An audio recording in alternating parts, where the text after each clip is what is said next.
Hi, நான் கவிதா ராம்ஜி. நம்ம வந்து மெட்ராஸ் ஹைகோர்ட் எக்ஸாமுக்கான ப்ரிப்பரேஷன் பார்த்துட்ருக்கோம் இல்லையா? அதோட தொடர்ச்சி தான் இப்போ பார்க்க போகிறோம். பகுதியா பொது தமிழ்ல இருந்து இன்றைக்கி என்ன பார்க்க போகிறோம் அப்படின்னா, டே 6 ப்ரிப்பரேஷன் அப்படிங்கும்போது வகுப்பு 4ஆம் வகுப்பில் பருவம் 2 ஃபுல்லாக பார்க்க போகிறோம். ப்ளஸ் 10 ஜிகே வந்து பார்க்க போகிறோம். வாங்க பார்க்கலாம். முக்கியமான கொஸ்டின்ஸ் எல்லாமே எடுத்து வச்சுருக்கிறேன்.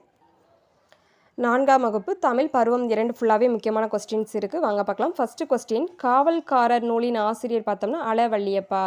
2வது கொஸ்டின், மலரும் உள்ளம் என்னும் நூலின் 2ஆம் தொகுதியில் காவல்காரன் அப்படிங்கிற பாடல் வந்து இடம்பெற்றுக்குன்னு சொல்லி குறிப்பிடுறாங்க. அதாவது காவல்காரன் அப்படிங்கிற நூலோட ஆசிரியர் அளவள்ளியப்பா அவர்கள்.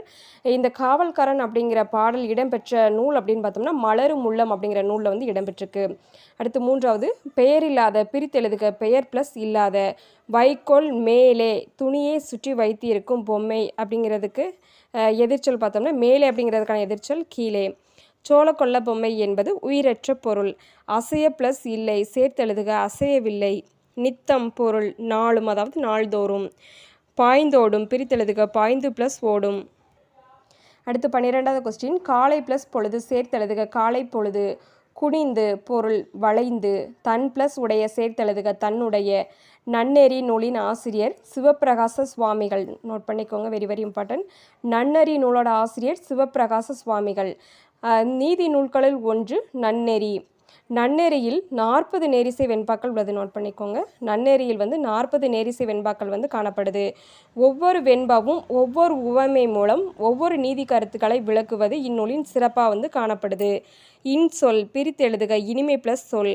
அதிர்கின்ற வலை. அதிர்கின்ற அப்படிங்கிறதுக்கான பொருள் பார்த்தோம்னா ஒலிக்கின்ற அப்படிங்கிற பொருள்படும். வியனுலகம் பிரித்தெழுதுக வியன் ப்ளஸ் உலகம். இன்சொல் இனிய சொல். வன்சொல் கடுஞ்சொல். அடுத்து 24வது கொஸ்டின், அழல் கதிர் கதிரவனின் ஒளி.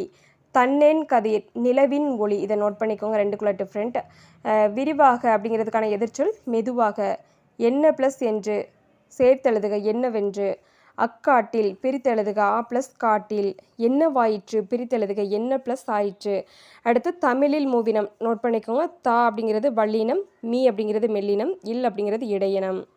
அடுத்து தமிழும் 3ம் கொடுத்துருக்குறாங்க. முத்தமிழ் அப்படிங்கிறது இயல் இசை நாடகம். முச்சங்கம் அப்படிங்கிறது முதல் இடை கடை. முக்காலம் அப்படின்னு பார்த்தோம்னா இறப்பு, அதாவது இறந்த காலம் நிகழ்காலம் எதிர்காலம், அதை தான் இறப்பு நிகழ்வு எதிர்வுன்னு கொடுத்துருக்குறாங்க. முப்பொருள் பார்த்தோம்னா அறம்பொருள் இன்பம். மூவிடம் அப்படின்னு பார்த்தோம்னா தன்மை முன்னிலை படற்கை. இது வெரி வெரி இம்பார்ட்டன்ட், நோட் பண்ணிக்கோங்க. அடுத்து 32வது கொஸ்டின், டேஸ் என்பவர் மின்விளக்கை கண்டுபிடித்தார். தாமஸ் ஆல்வா எடிசன் அவர்கள் வந்து மின்விளக்கை கண்டுபிடிச்சிருக்கிறாங்க. நோட் பண்ணிக்கோங்க, இம்பார்ட்டன்ட். பொறை அப்படிங்கிறதுக்கான பொருள் அடக்கம் பொறுமை. நிறைவுடைமை அப்படிங்கிறதுக்கான பிரித்து எழுதுக அப்படின்னு பார்த்தோம்னா நிறை ப்ளஸ் உடைமை. மெய் ப்ளஸ் பொருள் சேர்த்தெழுதுக மெய்ப்பொருள். வெகுளாமை பொருள் சினம் கொள்ளாமை. போற்றி ஒழுகப்படும் பண்பு அப்படின்னு பார்த்தோம்னா பொறையுடைமை. திருக்குறள் முதலில் அச்சிடப்பட்ட ஆண்டு 1812. வெரி வெரி இம்பார்ட்டன்ட், நோட் பண்ணிக்கோங்க. திருக்குறள் முதலில் அச்சிடப்பட்ட ஆண்டு பார்த்தோம்னா 1812. திருக்குறள் டேஸ் எழுத்தில் தொடங்கி டேஸ் எழுத்தில் முடிகிறது.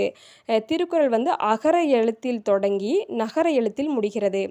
திருக்குறளில் இடம்பெறும் இரு மலர்கள் அப்படின்னு பார்த்தோம்னா அனிச்சம் குவளை. நோட் பண்ணிக்கோங்க. அடுத்து இன்னல் அப்படிங்கிறதுக்கான பொருள் துன்பம். மண்ணுயிர் பிரித்தெழுதுக மண் ப்ளஸ் உயிர். அடுத்து 43வது கொஸ்டின் பார்க்குறோம். கன்றை இழந்த பசுவிற்கு நீதி வழங்க டேஸ் தன் மகனை தேர் சக்கரங்களை ஏற்றி கொன்றார் அப்படின்னு பார்த்தோம்னா மனுநீதி சோழன்.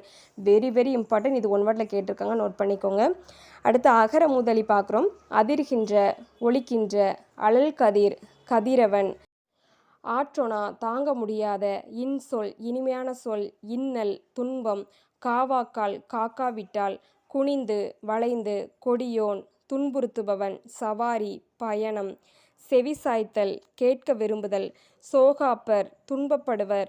தன்னென் கதிர் நிலவின் ஒளி. நித்தம் நாள்தோறும். பரம்பரை தொன்று தொட்டு. பொறாமை காழ்ப்பு.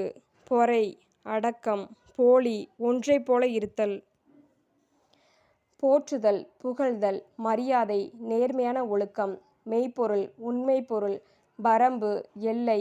வருந்தியது துன்பமடைந்தது. வன்சொல் கடுஞ்சொல். வியனுலகம் பரந்த உலகம். வேளாண்மை உழவு. இப்போ வந்து 4ஆம் வகுப்புல இருந்து பருவம் 2ல் முக்கியமான ஒன்வடி எல்லாமே பார்த்துட்டோம். அடுத்து வந்து நம்ம பொது அறிவு பார்க்கலாம். அடுத்து வந்து பொது அறிவு பார்க்க போகிறோம். வயிற்றில் பல் இருக்கும் உயிரினம் அப்படின்னு பார்த்தோம்னா நண்டு. உலகில் அதிகூடிய விஷத்தன்மை வாய்ந்த மீன் அப்படின்னு பார்த்தோம்னா ஸ்டாண்ட் ஃபிஷ். தலையில் இதயத்தை கொண்டுள்ள உயிரினம் அப்படின்னு பார்த்தோம்னா இறால். ஓரறிவு உயிரினம் அப்படின்னு பார்த்தோம்னா புல், மரம், செடி, கொடி, பூண்டு. ஈரறிவு உயிரினம் அப்படின்னு பார்த்தோம்னா நத்தை, சங்கு. அடுத்து மூவறிவு உயிரினம் அப்படின்னு பார்த்தோம்னா எறும்பு, கரையான், அட்டை. அடுத்து 4 அறிவு உயிரினம் பார்த்தோம்னா நண்டு, தும்பி, வண்டு. அடுத்து 5 அறிவு உயிரினம் பார்த்தோம்னா விலங்கு, பறவை. இது எல்லாமே 5 அறிவு உயிரினங்களில் இடம்பெறும். அடுத்து 6 அறிவு உயிரினம் அப்படின்னு பார்த்தோம்னா மனிதர்கள் இதில் இடம்பெறாங்க. அடுத்து அசாம் மாநிலத்தின் துயரம் என்று அழைக்கப்படும் நதின்னு பார்த்தோம்னா பிரம்மபுத்திரா. இப்போ ஒரு 10 ஒன் வேர்டு பார்த்துட்டோம். இதை நோட் பண்ணிக்கோங்க, ஒன் வேர்டில் கேட்க வாய்ப்பு இருக்குது. நம்ம மெட்ராஸ் ஹைகோர்ட் எக்ஸாமுக்கான ப்ரிப்பரேஷன் பார்த்துட்ருக்கோம். உங்களோட ஃப்ரெண்ட்ஸ் யாராச்சும் இந்த எக்ஸாமுக்கு ப்ரிப்பேர் பண்ணுறாங்க அப்படின்னா நம்மளோட வீடியோ அவங்களுக்கு ஷேர் பண்ணுங்கள், மேபி யூஸ் ஆகலாம். நம்ம வீடியோ உங்களுக்கு பிடிச்சிருந்துச்சுன்னா ஒரு லைக் பண்ணிடுங்க. நம்ம சேனலை லைக் பண்ணுங்கள், ஷேர் பண்ணுங்கள், சப்ஸ்கிரைப் பண்ணுங்கள். Thank you friends.